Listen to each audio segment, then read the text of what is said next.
नमस्कार दोस्तों, आज हम प्लांट सेल करैक्टरिस्टिक्स के बारे में कुछ एक इम्पॉर्टेंट पॉइंट्स जो है इस वीडियो में जानने की कोशिश करेंगे, डिस्कस करेंगे।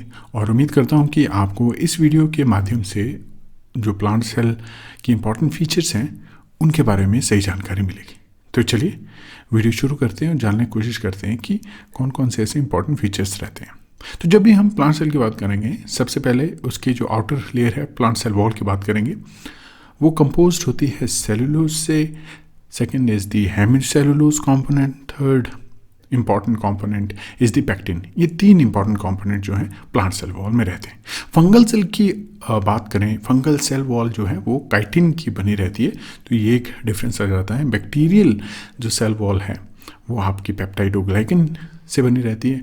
और थर्ड आर्किया एक अनदर ऑर्गेनिज्म है और ग्रुप ऑफ ऑर्गेनिजम्स हैं जिनकी सेल वॉल जो है वो स्यूडो पेप्टाइडोग्लाइकन से बनी रहती है। तो ये इंपॉर्टेंट पॉइंट्स आपको याद रखने हैं कि कौन कौन सी जो सेल वॉल्स हैं वो किस किस केमिकल कंपाउंड से बनी रहती हैं। तो इस स्पेसिफिक स्लाइड में ये इंपॉर्टेंट पॉइंट्स मैंने डिस्कस करने की कोशिश की। और इम्पॉर्टेंट बात ये भी है कि जो सेल है वो स्लोली सिक्रेट करती है, जैसे कंपोनेंट लिग्निन, सुबेरिन जैसे केमिकल कंपाउंड को सिक्रेट भी करती रहती है।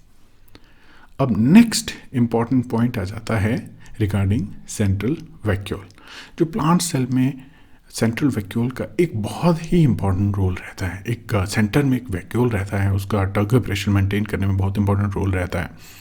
तो इसलिए जो है प्लांट्स के अंदर एक बहुत बड़ा वैक्यूल होता है, उसकी आउटर मेम्ब्रेन को टोनोप्लास्ट कहा जाता है। और टोनोप्लास्ट का फिर रोल रहता है मॉलिक्यूलर मूवमेंट में।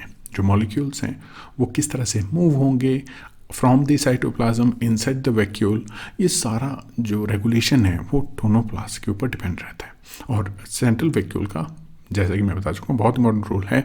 फॉस्फोरस, नाइट्रोजन और उसको जो है किस तरह से मेंटेन करना है सेल में, और वेस्ट प्रोटीन्स को कैसे जो है मेटाबोलाइज करना है, या ऑर्गेनेलीज जो हैं वो जो नॉन फंक्शनल ऑर्गेनेलीज हैं उनको कैसे मेंटेन करना है, वो भी एक इंपॉर्टेंट रोल रहता है। नेक्स्ट आ जाता है कम्युनिकेशन।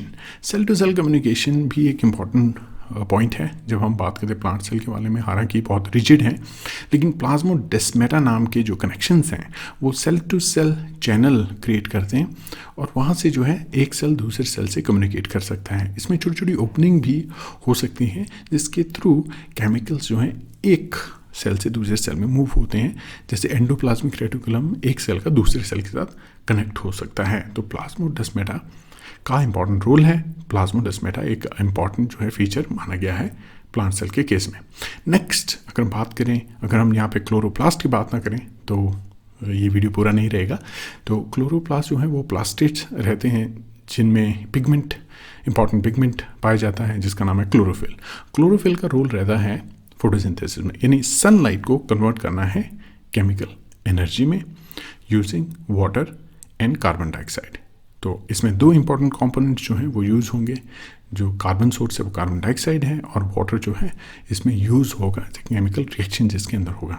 नेक्स्ट इस प्रोसेस को हम कहते हैं फोटोसिंथेसिस। तो ये एक इंपॉर्टेंट फीचर है जिसके लिए एक ऑर्गेनेली रिस्पॉन्सिबल है जिसको क्लोरोप्लास्ट कहा जाता है। तो प्लांट सेल का ये इंपॉर्टेंट फीचर है। नेक्स्ट हम बात करें प्लास्टिड्स के बारे में। इसमें प्लास्टिड्स के अलावा जो है वो एमाइलोप्लास्ट आ जाते हैं। एमाइलोप्लास्ट का रोल रहता है स्टार्च स्टोरेज में। ये बहुत इंपॉर्टेंट जो है वो फंक्शन है एमाइलोप्लास्ट का। स्टार्च स्टोरेज में अलग तरह के एमाइलोप्लास्ट भी पाए जाते हैं जिनका रोल रहता है फैट स्टोरेज में, जिनको एलियोप्लास्ट भी कहा जाता है। नेक्स्ट जो है बहुत ही अलग तरह के प्लास्टिड्स जो होते हैं वो भी पाए जाते हैं। अब अगर हम माइटोकॉन्ड्रिया की बात करें, वो भी एक प्लास्टिड है जो कि इस तरह से माना गया है कि जो एंडोसिम्बायोटिक ऑर्गेनिजम्स हैं, प्रोकैरियोट्स हैं, वो फ्यूज़ हुए हैं और कन्वर्ट हुए हैं माइटोकॉन्ड्रिया में। कहाँ तक ये हाइपोथेसिस जो है वो सही है वो अभी क्वेश्चनेबल है, लेकिन ये हाइपोथेसिस एंडोसिम्बायोट और एंडोसिम्बायोसिस की थ्योरी के ऊपर ली गई है और बताया गया है कि माइटोकॉन्ड्रिया का ये रोल रहता है, और जिसमें 100 से 120 तक के जीन्स जो हैं माइटोकॉन्ड्रिया में रहते हैं। नेक्स्ट अगर हम फंक्शन की बात करें तो सेल वॉल जो है बहुत सारे इंपॉर्टेंट फंक्शन के लिए रिस्पॉन्सिबल रहती है प्लांट सेल वॉल। बहुत सारे इंपॉर्टेंट वाइटल फंक्शन जो हैं वो प्लांट सेल की वजह से होते हैं। सेल को शेप देना है, पर्टिकुलर शेप प्रोवाइड करनी है, प्रोटेक्शन देना है या कम्युनिकेट करना है दूसरे सेल के साथ। कम्युनिकेशन एक इंपॉर्टेंट रोल रहता है। प्लांट सेल को माइक्रोबियल सेल्स के साथ कम्युनिकेट करना है, बैक्टीरिया के साथ कम्युनिकेट करना है, तो ये एक इम्पॉर्टेंट इंटरेक्शन के लिए एक इम्पॉर्टेंट जो है वो जो फैसिलिटेट कर देती है जो है प्लांट सेल वॉल स्पेसिफिकली।